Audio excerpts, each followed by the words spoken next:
We're going to get right in it today because we got a lot to chat about. A French researcher was denied visa due to his opinions on Donald Trump. There has been a lot of misinformation over the years. Oh boy. You know what? We're going to go back and forth with this.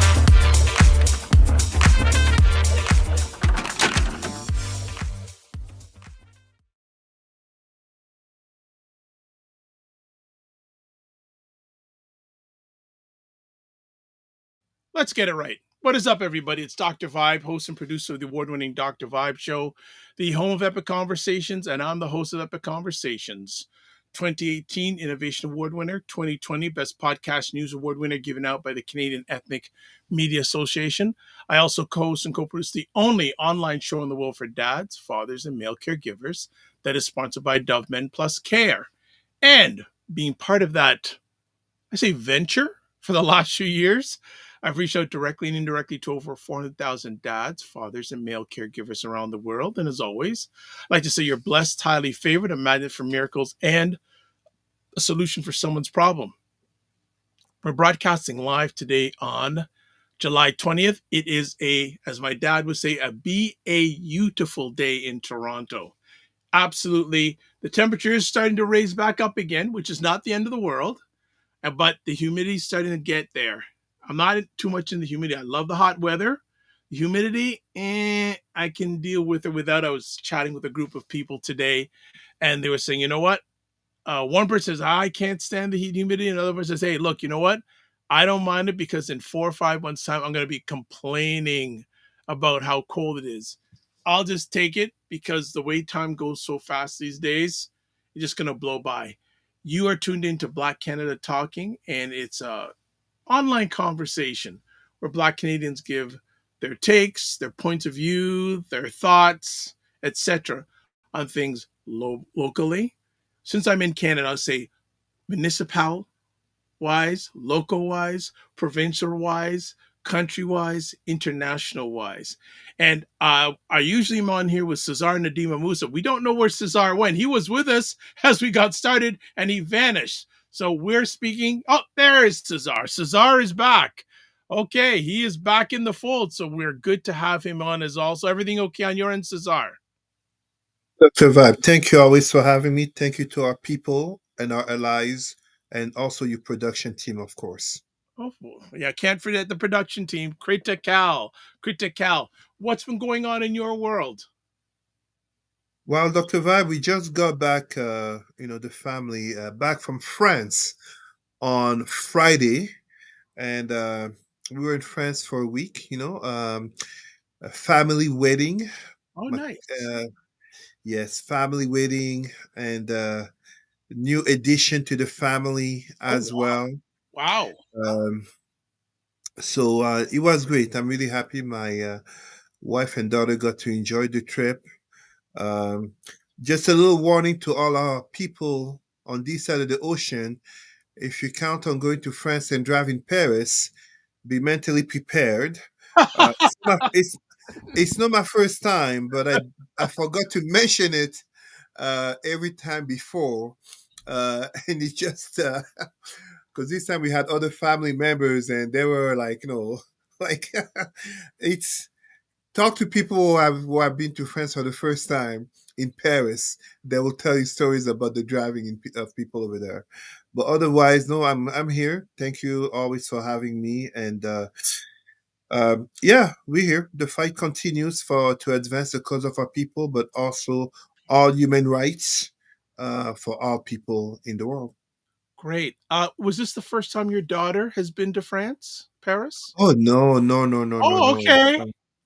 No, no. Always, for me, it was very deliberate to make sure that going to France and to the US is a normal for her. Most of my family is in France, and my wife being African American, most of her family uh, is in the United States. So, Okay. and I mean, as I'm speaking to you, I'm already making plans for our next US trip Uh-uh. this year and also next year.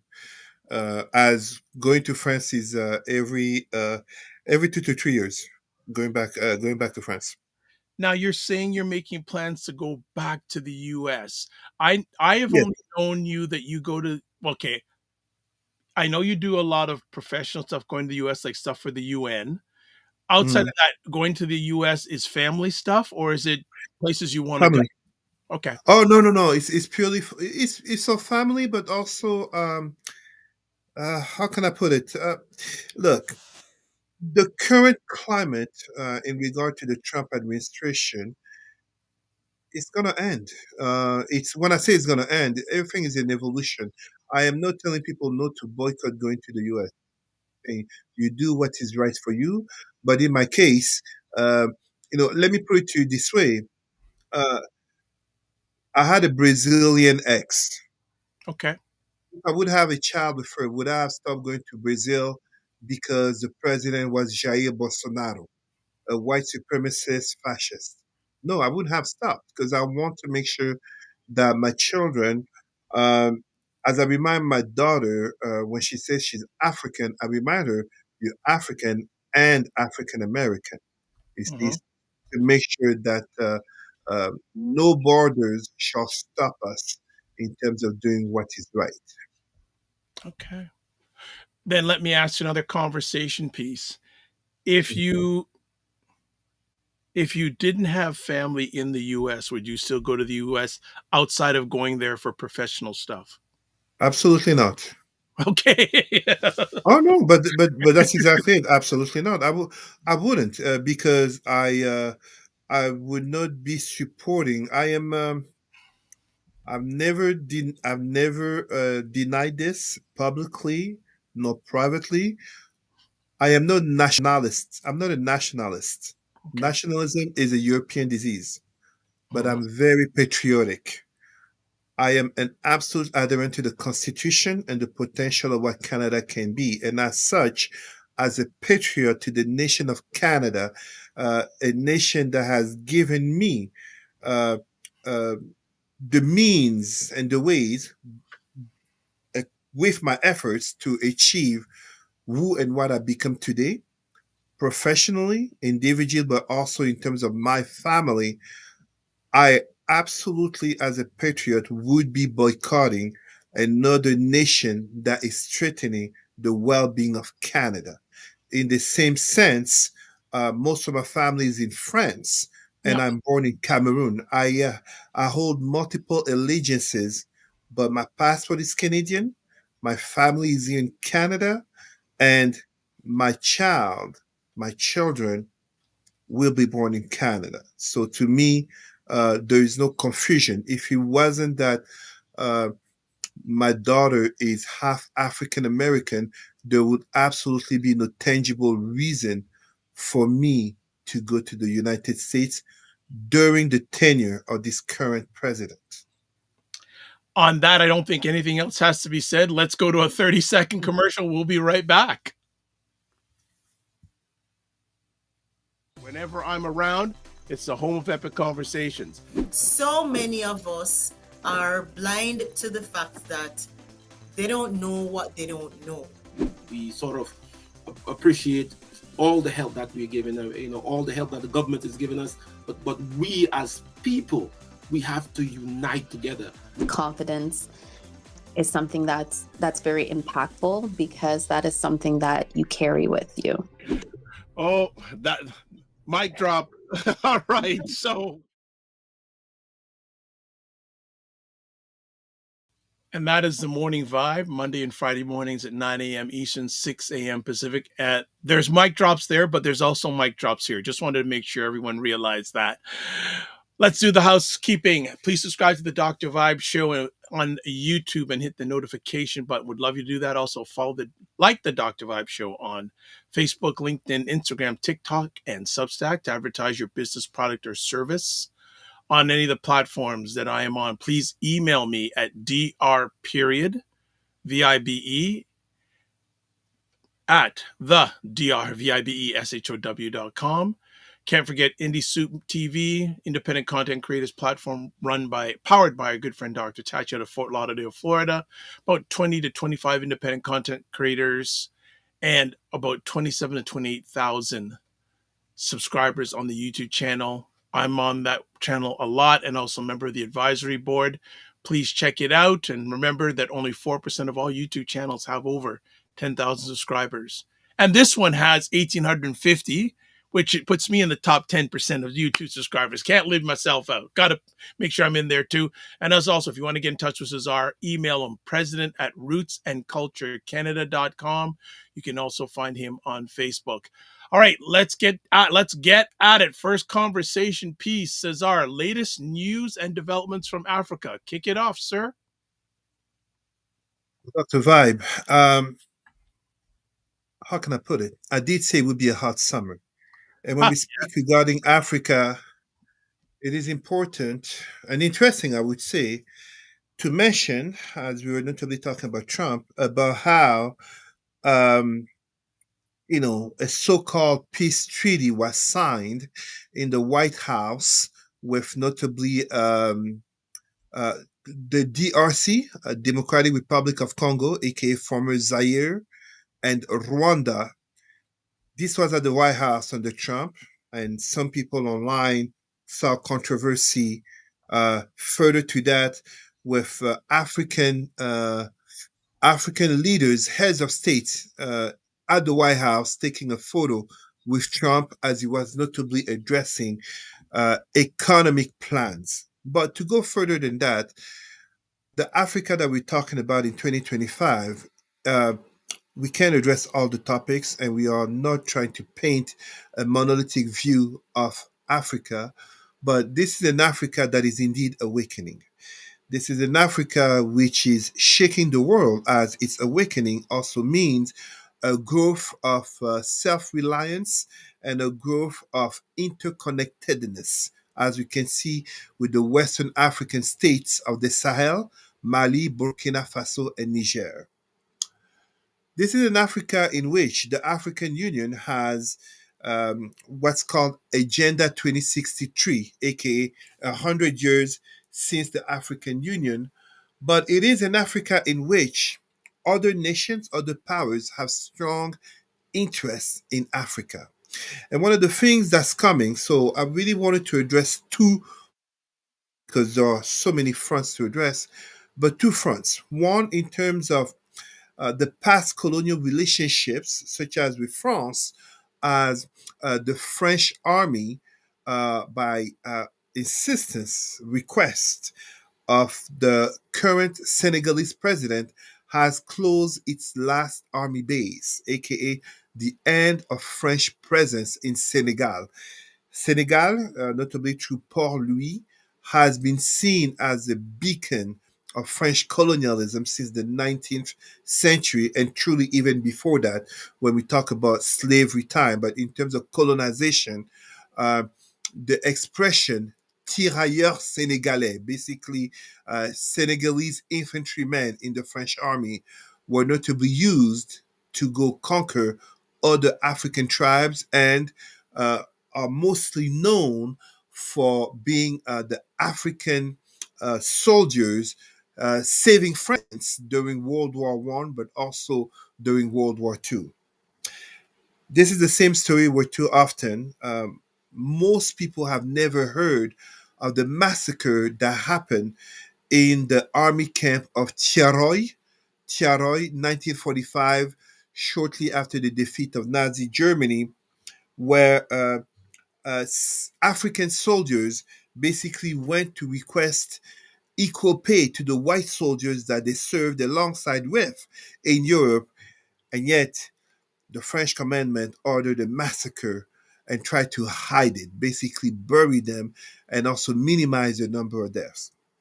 So this is on the army side, but also on the economic side, hard not to talk about the growing relationship in regards to China's global initiative, uh, running 10 years, running till 2027, which for 2025 has seen a new addressing of the so-called economic cooperation. The term is fitting, but of course, this is not a 50-50 relationship.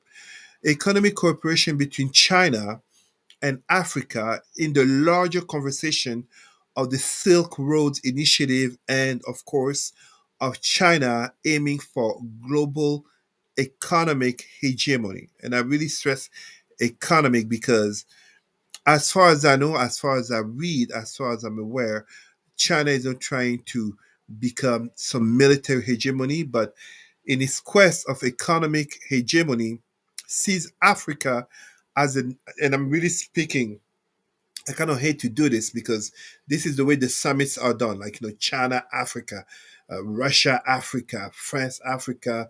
I hate that type of language. India, Africa, one non-African country dealing with the entire continent. But by default of language, I'm using such.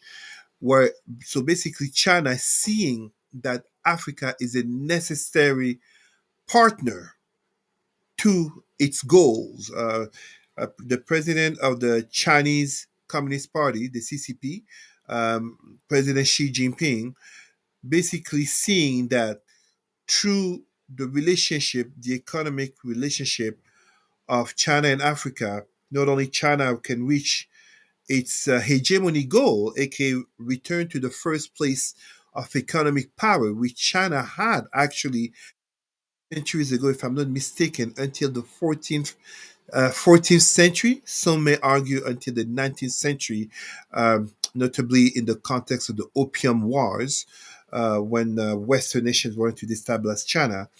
But in saying this, it's important to understand that China is changing the economic relationship in terms of, despite, I think the estimates are over $50 billion for the year 2025, but despite the previous relationship, which was large sums, this is more of a relationship of, you know, assured kind of return on investment, assured benefit. So it's not just giving large amounts of money, but to make sure it turns into profit. So an example is how China is giving less, much less to Cameroon, but giving more, much more to neighboring Nigeria.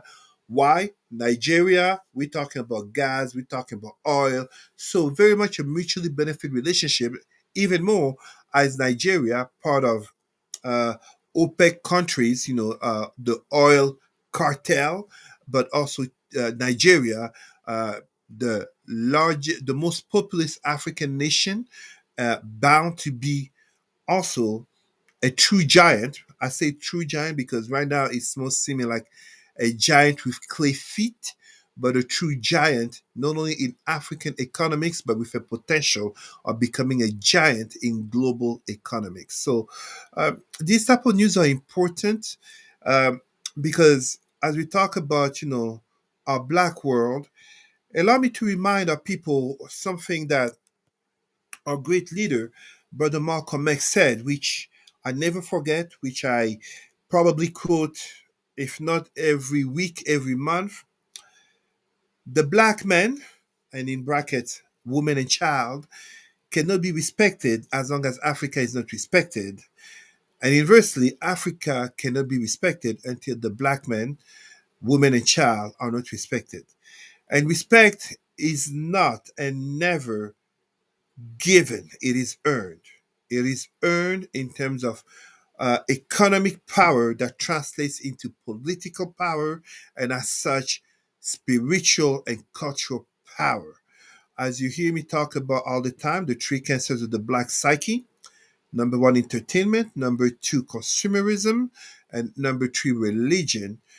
We live in a world in which far too often we have black people making a mockery of the race and community with dancing, acting as clowns, and perpetrating stereotypes from poverty to uh, over religious zeal, etc., etc.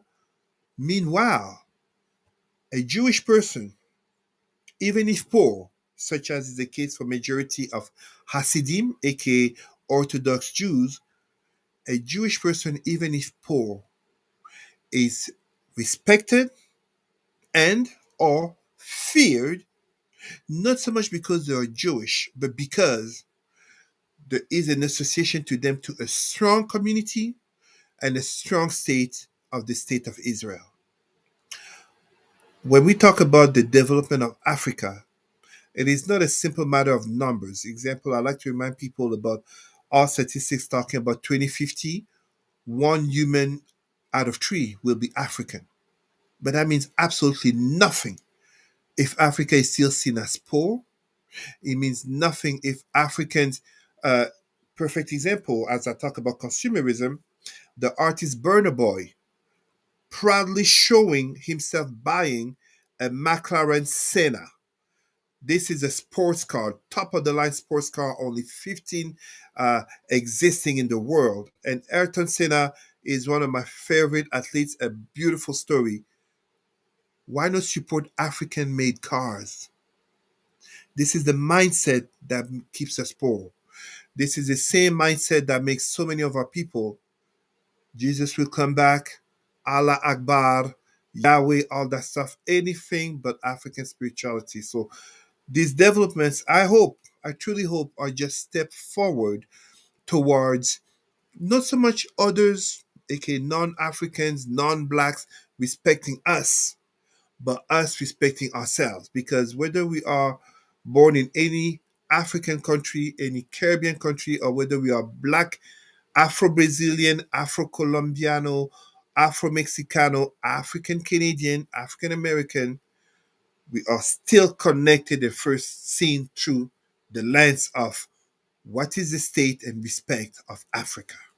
In the same way as a white person, anywhere in the world is first seen in relation to Europe and USA in terms of the perceptions and treatments and views of that white person.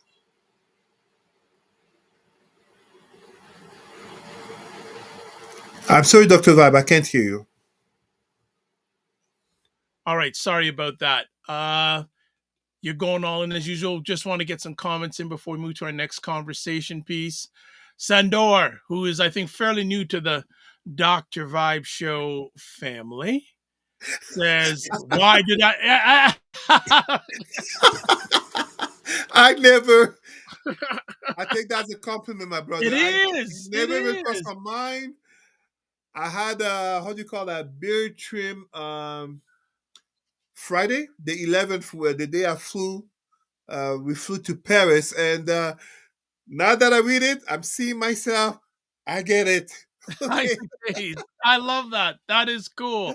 Sandor also says, I'm okay. Thank you for asking. Hope I'm well. I am, Sandor. He also says that Europe and America are terrified of the African nations coming together with a common goal. And he also says, ha ha, dude is going in all in. Harsh truths.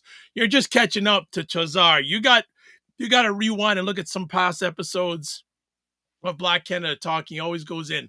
I know your time's limit, but Cesar, I heard someone I respect say this in the last 24 hours. He's actually in Ghana right now visiting. It's the second time he's been in Ghana since 2019. He says every Black person in North America should at least make a trip once to Africa. Your thoughts? Talking to me, who, as you remember, I led a project, Project Sankofa, with my Pan Africanist assistant in Montreal. And in 2018, following DNA work with the DNA lab, AfricanAncestry.com in the USA, we took a slave descendant from Haiti, this young man in his mid 20s, took him back to the tribe of his ancestors in Cameroon among the Bamileke people, and he looked like a son to the foe, the king, the chief of Bamenju, the foe Sekuju. Every Black person, this is not some Pan Africanist just talking. Every Black person ought to be able to go to Africa even once in their life. I am not saying this in terms of, let's say, promoting African tourism. No, this is about identity and spiritual quest. This is in the same logic for those who have a hard time understanding. It's in the same logic as Jewish people have the concept of the Aliyah, not to confuse with our deceased and beloved R&B singer. The Aliyah of Jewish people, which says that at any moment given in time, a Jewish person has the right to return to the state of Israel. Every Black people for soul reconnection and purpose are to be able, with their means, to go back to Africa. For those who have a hard time understanding this, one of the tenets of Islam is to be able to perform the Hajj, aka pilgrimage to the holy sites of Islam, which, of course, happen to all be in the Middle East, in Saudi Arabia. This is in the same logic as Chinese communities always have, that that dragon door in the Chinese in Chinatowns, aka connection to China.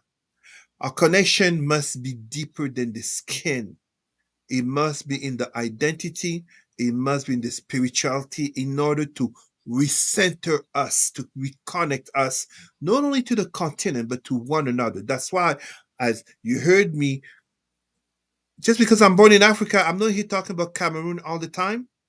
I am a Sawa, the seashell, my earrings. I am a Sawa. But how often do I talk about being a Sawa? I talk about blackness on a global perspective, universal blackness, as I call it. And as such, when I speak for Black people and to Black people worldwide. I have the honor of having Black people will follow me in universities in China, in universities in Malaysia, in countries that I had to look on the map to even know where this city is at. The connection is not because I'm born in Cameroon, I'm a Sawa. It's because through Africa and Pan Africanism, it's the connection to Blackness at a universal level. And indeed, we are to be able to reconnect. The sense of purpose. Remember, my people, Martin Luther King, Malcolm X, Maya Angelou, W.E.B. Du Bois, they all went physically. And even if he didn't go, the greatest Pan Africanist who ever lived, Marcus Garvey, always talked about return in Africa. Now, don't get me wrong. I do not advocate for all Black people to go back to live in Africa. Absolutely not. That is not my Pan-Africanism. I want Black people to expand across the world and the universe in the same way that I wish that for white people, for Asian people, for all people. Ultimately, as I'm speaking here in terms of Blackness, my larger message is for our humanity. We have to defeat, in the religious language, the evils of racism that are born from power, oppression, slavery, colonization, and genocide. But to defeat that, we have to reconnect to our humanity that notably is centered in our Blackness. All right. Let's move on to our next conversation topic. In quotation marks, your, and then you say Black community and Emancipation Day, which is coming up pretty soon. And you know, it's a very good follow up to what I was indeed saying, because as I was there in France, I must truly say, Dr. Vibe, and we are all aware of this, and it doesn't need to be a Black person to say this. We are too painfully aware of constant criticism of the Black community by members of the Black community. Do not get me wrong.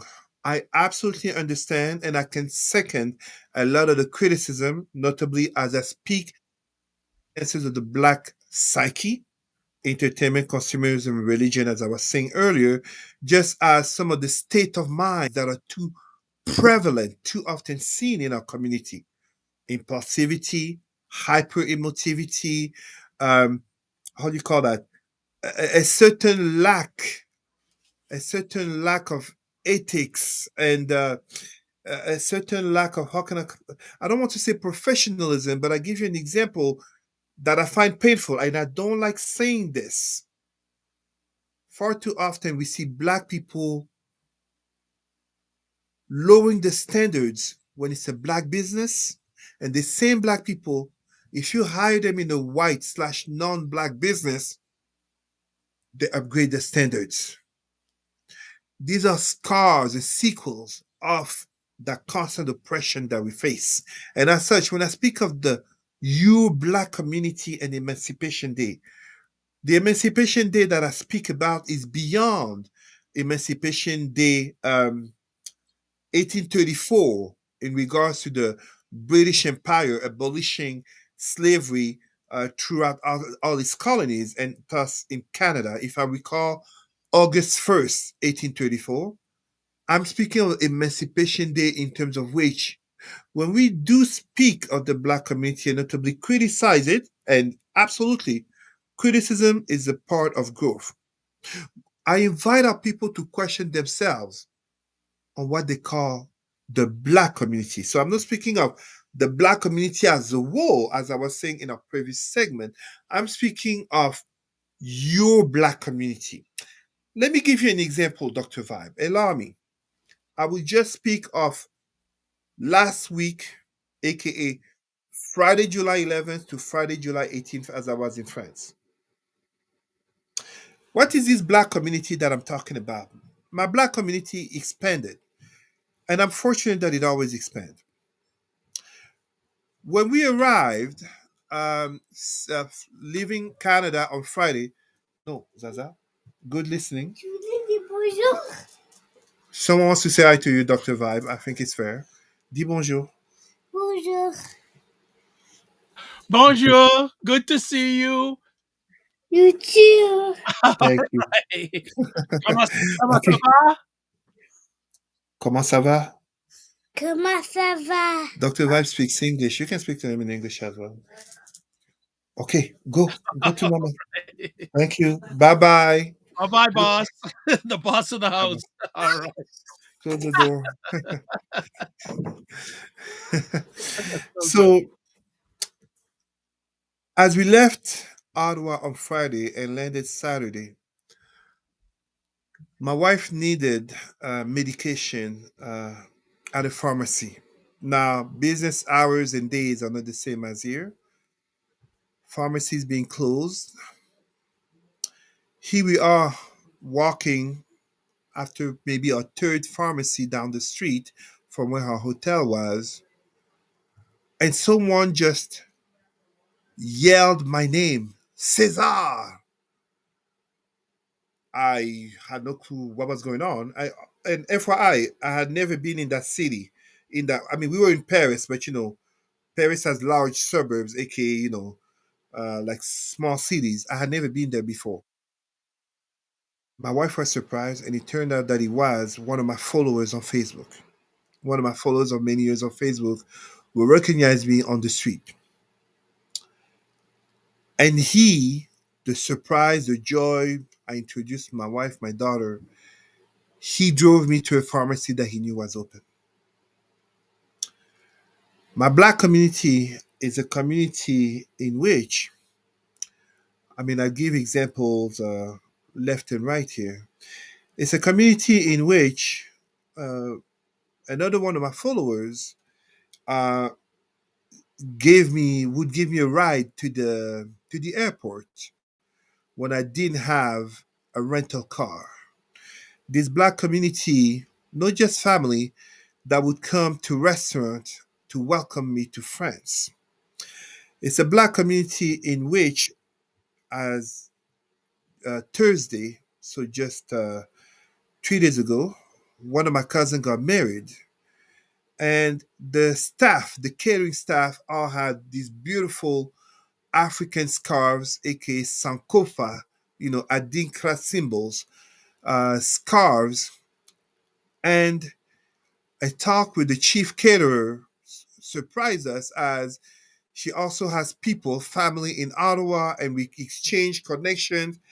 I'm going to see about helping her expand her business. And it brought me to a great reflection. My wife loved the food at the wedding. But the funny thing that happened, as I told everyone, isn't it interesting that too often us Black people, we do events such as weddings, and we take for caterers non-African slash non-Black people, and then we complain about the food. The issue is not the caterer. I don't like easy criticism on white slash non-Black caterers. They work hard and they deserve the respect of the job. The issue becomes when we are of a community such as there as Africans, Caribbeans, but also people from Canada, the US, etc., for my cousin wedding, we order food that we are not used to eating, and thus we surprise ourselves that we don't like it. The African caterer had overwhelming success, and in giving me that scarf, here it is that I was sent yesterday a video of them promoting the event and promoting Cesar on the Instagram webpage because they were so happy that I came to support them to support the scarves. I'm talking about a black community in which, through the contacts that we have, we can help a brother on the other side of the ocean connect with a black social worker, connect with a black psychologist, connect with this other black tutor, and etc., etc., to help one of our own because they don't trust the system. So I can go on with many such examples. I give you a last one. On the very day that we left, the rental car, and I take rental car insurance. The rental car that I take, I return it, and it's a young brother from Haiti who was there. Beyond the conversation on Haiti and sac passé, Haiti chérie, he gave me tips on insurance, just as the Senegalese garagist would basically overlook the car when I had some scratches. What I mean when I talk about your black community is that indeed, criticism without action is empty. We have to be able to criticize our community and our own, not just always point the finger at, as you heard me say many times, the evil white people, the evil everyone else. Let's look at ourselves. Let's look at how we create our community. Let's look at our relations. Let's look at whether we exemplify what we would like our community to be like. You can only imagine that for my wife to land in France on Saturday looking for a pharmacy in a small city that I don't know, walking down the hotel where I've never been, on the street I've never been on, going past the third pharmacy gets quite stressful. And voila, me who does not believe in God, and I'm very proud I helped my wife exit those religious manipulation tricks. Me, a non believer, here it is. Providence has brought someone on my Facebook for many years that I never met in person, and he was our savior. He was the one who helped us. But as he told my wife, and this is not me exaggerating, that's why he told my wife, and I was like, brother, please. He's like, Cesar is our prophet. Cesar is a light for us. We listen, we read. But it's not about me, it's about our people. So I invite our people. Yes, let us criticize our community. Let us address so many of the issues. But check this out. Who's willing to be the community father for those who don't have a father? Who's willing to be the community tutor for those who need a tutor? Who's willing to be the one making sure that children, girls and boys, and even older, are coming back home safe? Who's willing to address those of our youth and even younger adults straying in the wrong way by not to be showing them programs or taking 5 minutes of the time to them, to talk to them, to give them advice? There is a study that has shown that among African American communities, and I don't remember the name of the study, so please, anyone look it up, that since 1997 or the end of the 90s, African American family reunions have sharply declined. Why? Due to the deaths of grandparents, especially grandmothers. Absolutely, we must address family secrets and family dynamics, but ultimately, whether grandma is alive or not, what is the state of our community, of our black community, if we don't even address the state of our family? So, as I was in France, I had family reunions, not twice, three times. My wife's birthday on July 13th, on Sunday, brought many family members of different parts of the family. I went to different parts of the city and outside of Paris for family gatherings. We need to be the role models of what we claim out to be better. And we need to be the examples because, as I'm writing today in a Facebook post, children, but also adults, copy what they see, not just what they hear and read. As our revered leader, Frederick Douglass, wrote back then, it is easier to fix or to create or to mold children than to repair broken adults. Strong. We could have a whole other conversation on this topic because, but first I'll just say Sandor has some comments there. He gives a thumbs up and also says, well said. He was saying that to the last set of comments you gave. Uh, a few quick things before we move on to our next conversation piece. When it comes to our children, they emulate what they replicate. They emulate what they replicate. And you and I could have a whole show about the word. There's a gentleman you and I know named Dr. Claude Anderson, wrote a book called Powernomics, and he questions if there's such thing as a Black community, and I question it. I think there's a lot of neighborhoods out there, but you I should, know that conversation. yes, and but you did give us an example of the Black community in action. It certainly isn't where it should be, right? Sandor puts here, so true about fixing our children instead of fixing broken adults. It's applicable to, of course, all races, all groups, but far too often it is us Black people who are painted negatively, but also too many of our own who are accomplices to the perpetration of racist cliches and stereotypes. Wednesday night, as we were in Paris at a family gathering, there was on TV a famous French comedian. I will say his name, Ahmed Silla, Sylla.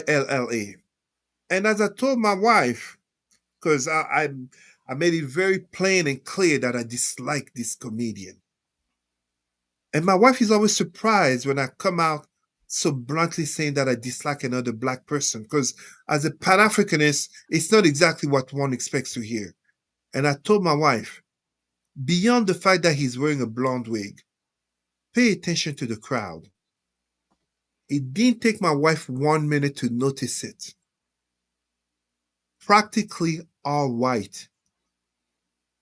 This dark skinned brother with a blonde wig, you can take a guess what was the nature of his jokes. Yep.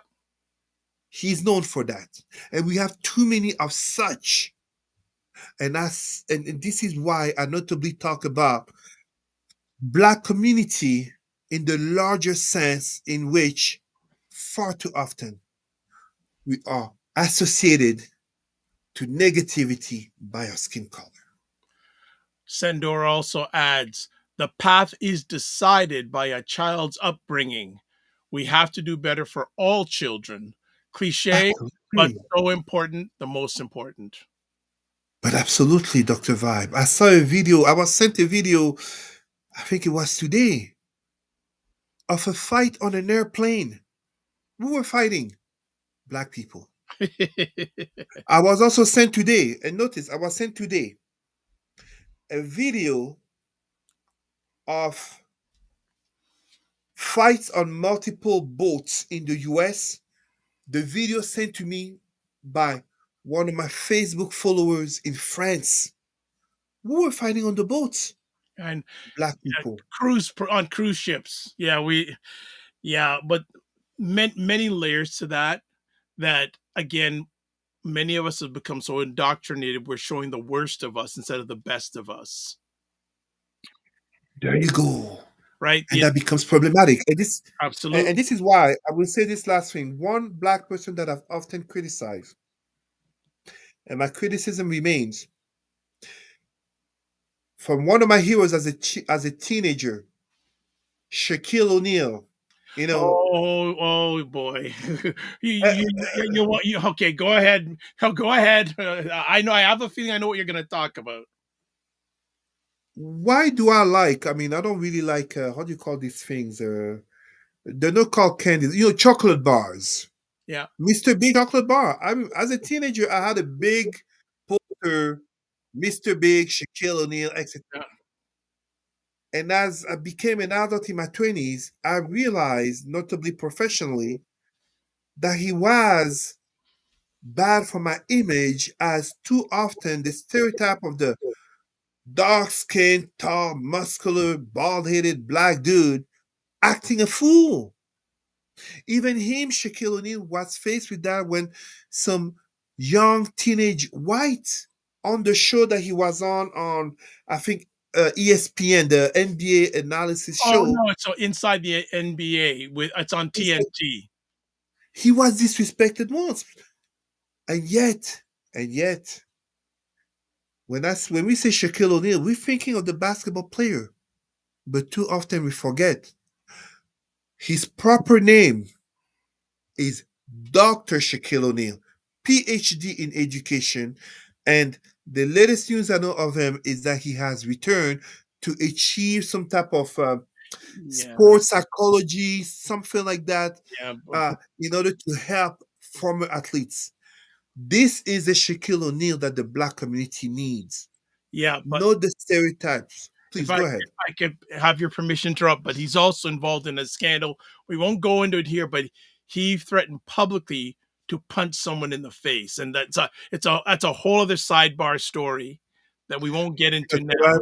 I wasn't aware, and I was giving flowers, and you are Yeah, giving me the news that I might hold on giving my flowers. yeah. So he and another former athlete named Robert Griffin III are in a back and Oh forth. yes, I know that guy. Yeah, but we won't. Oh no, RG3, no, this guy is so problematic. This is another cliche of a brother, the pedestal, putting on a pedestal of white women, and this white people should be offended by Robert Griffin III because this brother, and I know he's not the topic, but brothers like him, and I do call him brother, not simply because he's black, but because sooner or later, when whites will turn on him, he will come begging for acceptance into the black community again. But black men like him will put white women, such as his wife, and he should love his wife. Doesn't matter the color. This, you know me, Doctor Vibe. I support interracial relationship. That is not a question. My wife is mixed. My baby sister is mixed. It would be quite hypocritical of me to oppose it. But it's the mentality behind it, and as such, men such as Robert Griffin III will put white women on a pedestal and look down on black women with the type of comments that he has been putting online and all that. It is not surprising that he would awaken the anger of black people, notably black men. However, we have to be able to address all the issues without, as I was saying earlier, with that impulsivity, with that hyper emotivity, because ultimately it reflects on all of us. All right. Sendor says, "Don't feel bad, bro. Us whites are just as unintelligent and self-destructive." So, we'll leave that there. There's a Says if we had the time, there's a whole other conversation, but we're going to take that offline because I know your time is limited. Last conversation today. How can we not talk about it? I know you have something to say about the Epstein crisis, a MAGA mess of 47's making. And I apologize to our listeners for I must be short. I have another appointment by 6:30 p.m. at a Yeah, black-owned business. it's I okay. can't be late for that. No, But to serve. to enter that topic, listen, as I said about a hot summer, this is indeed this.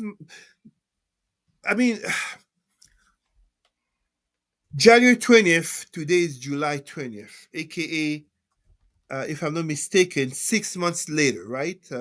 February, March, April, May, June, July. There you go. 6 months later, Is this what may break the MAGA movement? Because it doesn't seem like the big, beautiful bill, wrongfully called, was the outrage that was too much. Because clearly we knew ICE immigration and deportation techniques were not going to be that. But the Epstein files, which Trump and many of the people that he has put in his administration had been manipulating and all that, that might be it. Let me put it to you in perspective, Dr. Vibe.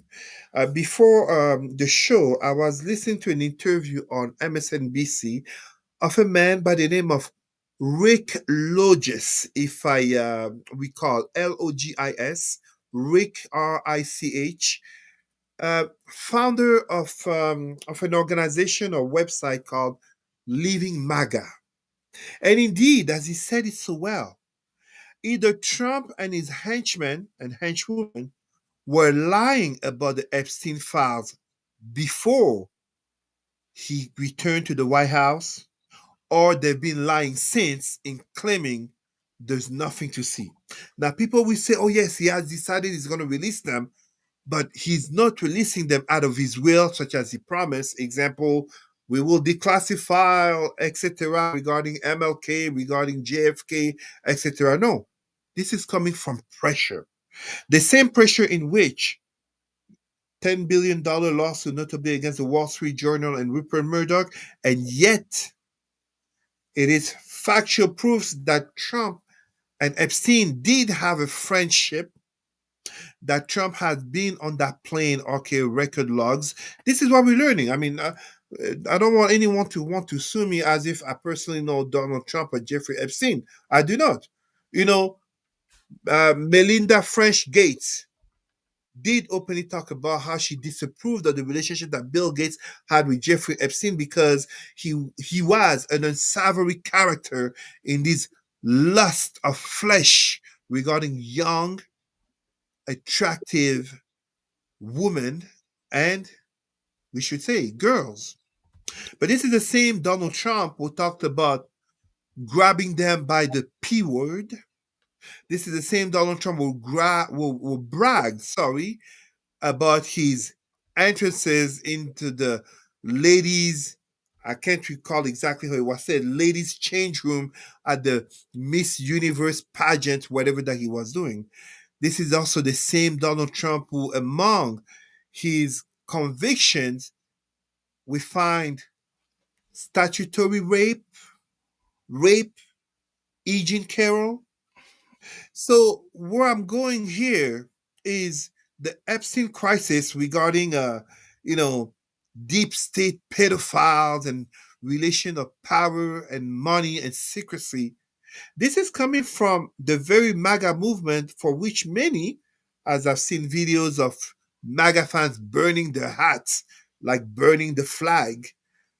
Maybe this is what they needed to start to awaken the constant lies. This man, Rick Lodges, said it. Trump's superpower is lying, lying to vulnerable masses in terms of which the subconscious mind may tell them this is wrong, but they've been so indoctrinated into a cult where they look at it that the revered leader, aka Orange Man, aka Trump, must be right, even if factually not only he's wrong, but in reality it is hurting them. The managing of the COVID pandemic, January 6th, the so-called Big Beautiful Bill, and before that, tariffs, immigration. You know, some of these business owners who voted for Trump suddenly losing their staff that they were paying illegally under the table, aka they should be the ones facing the law, not the workers.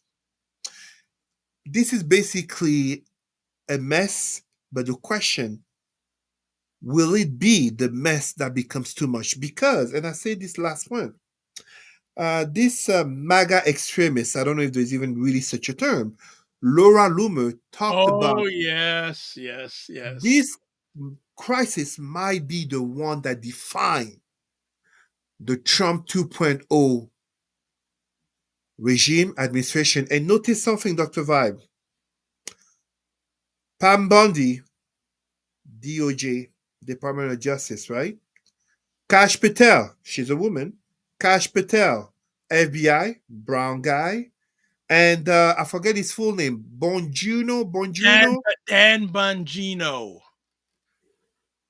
black guy, deputy director. EDI, minorities, woman, brown guy, black guy. That's where they might be the first ones to be jumped off the Trump administration. Not so much because they did wrong, but because they were parroting the lies of the supreme leader, and now he's being faced to be held to account. I would love to see a grand jury, as Representative Jamie Raskin of the Democratic Party was implying, where under oath they have to speak the truth. I would love to see that. All right. One or two quick lock things. Sandor says the MAGA split is overstated. Half don't care about the scandal, and the other half are filled with cognitive dissonance and make all sorts of excuses. Also, I watched something very interesting this afternoon. I'm going to send you the link. Have you ever heard of a gentleman named Michael Wolff? No, no. Hey, Michael Wolff has written 4 books on 47. Oh, wow. Yeah, and so he was interviewed on the Daily Beast podcast. He's been on there a few times, and I'm going to send you this link.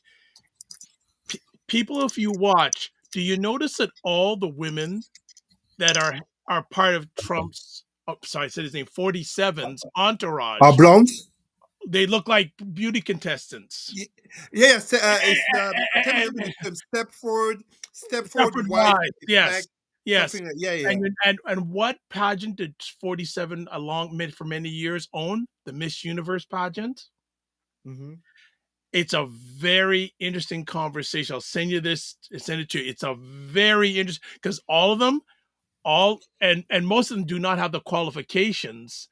No, no, they There do is not. actually, he has one assistant, can't remember her name, but when when she's around, when he's on his golf course, she has a Wi-Fi printer to print off stuff for him to read. That's all she does. But she has an office right beside 47's office in the Oval Office. She is the gatekeeper. You can't get through to him unless you go through her. And she really doesn't have a lot of qualifications. It's a fascinating story about, the women of 40. I'm going to actually send you another thing too on Frontline. Great documentary called The Rule of Law in 47. Incredible documentary done by Frontline, and it doesn't hold 47 in good favor. And PBS has now just lost a whole bunch of funding from the federal government. They still put this out. There you go. There you go. Absolutely. And not only that, Trump's constant lawsuit against media, Oh, continue. against Oh, academic institutions. I yeah. mean, So we can go on, but ultimately, and I will say this, Dr. Vibe, remember I've been saying it since last year. I blame 4 men for Trump 2.0. The Republicans in Congress, Mitch McConnell. I blame what's his name? Mary Garland, Merrick former Garland, Department yeah, of Justice. doing nothing. The Department of Justice, my God, Justice, the head of the Supreme Court. Oh, I'm having, I can't remember his name, but I'll find it quickly. Go ahead. Next person. and basically, SCOTUS, Supreme Court of the United States, being called to discom Supreme Court under MAGA. And ultimately, I blame Joe Biden in terms of the White House for indeed John Roberts. John Roberts, yes, John Roberts Supreme Court, and ultimately Joe Biden, because we could never imagine a black man committing January 6th and he never faced a day in jail right away on the same day or soon as the new president comes to power. We could never imagine a Muslim man. We could never imagine a brown man. I can go down the list, including a white woman. We couldn't imagine that. These 4 men represent the 4 institutions that have enabled Trump. And the fifth one, the MAGA people, the voters of Trump, but also those who did not vote on election night that permitted for him to come to power. All right, that's a wrap. I know Cesar has to go. So if you want to I get a apologize no truly. problem. No problem. It's in service. You're serving the people. So if you want to get a hold of him, email president at rootsandculturecanada.com, Facebook Cesar Remy Emery. If you're not following him on Facebook, why aren't you? All right, Cesar, as always, to you and your family, don't just manage your time, manage your energy. Remember to give yourselves grace, and great to have you back. Take care. Thank you. Thank you, everyone. All right, that's it. Cesar is gone. He's gone to serve. All right, everybody. That's it for another conversation. All right, let's get it down fast. Let's do it. Let's do it. Subscribe to the Dr. Vibe Show on YouTube. Hit the notification button, like the Dr. Vibe Show on LinkedIn, Facebook, LinkedIn, Instagram, TikTok, and Substack to advertise your business product or service on any of the platforms that I'm on. Please email me, dr.vibe at the drvibeshow.com. You can catch me on the Dr. Vibe Show website, the drvibeshow.com. We also have the Dr. Vibe Show on Facebook, LinkedIn, and YouTube, the Dr. Vibe Show, Instagram at the drvibeshow, X/Twitter at drvibeshow. And then we have, you got my email address of many times. You also can find me on Substack, which we are broadcasting consistently live on now. And also subscribe to drvibe.substack.com/subscribe, and then Blue Sky at drvibe.bsky.social, and you can watch replays of this epic conversation on the Dr. Vibe Show on Facebook, YouTube, and LinkedIn, and also the Dr. Vibe Show website. As always, I want to say also, thank you, Sandor, for being here live and giving great commentary. Appreciate that. You help make this conversation a success. So as always, live your life as a dream. If you can dream it, you can make it. Sometimes you have to get small to get stronger. Block assumptions. Then aim bigger, aim better, aim higher, aim wider. Love, faith, and respect. Don't just manage your time, manage your energy. Remember to give yourself grace. And if you're not making money, make history. Oh, Sandor says, no worries. Thanks for having me. Our pleasure back. Hope you subscribe, though. Hope you're subscribing. As always, and if you're not making money, make history. Try to do both and always make it better. God bless. Peace to all. Keep the faith, walk good, and we'll chat with you soon. Take care.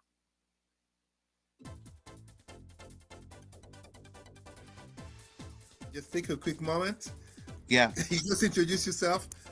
Let Dr. Vibe welcome you into the show. As I told you, Dr. Vibe. No. I welcome. I'm really good to have you here. I didn't want to. You were on a roll. I didn't want to interrupt. You were on a roll, but In an world created by whites, dominated by whites, run by whites, and you're a billionaire, bro. FYI, I don't. It's probably the first time of the year that I use the word bro.